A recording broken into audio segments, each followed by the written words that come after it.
தென்றலுக்கு தாய் வீடு பொதிகை அல்லவா, அது திசை மாறி போவதுதான் புதுமை அல்லவா.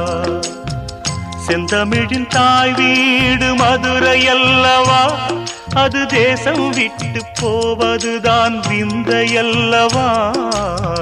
செந்தமிழின் தாய் வீடு மதுரை அல்லவா, அது தேசம் விட்டு போவதுதான் விந்தை அல்லவா. இன்னும் சொல்லவா, சொன்னால் துன்பம் அல்லவா.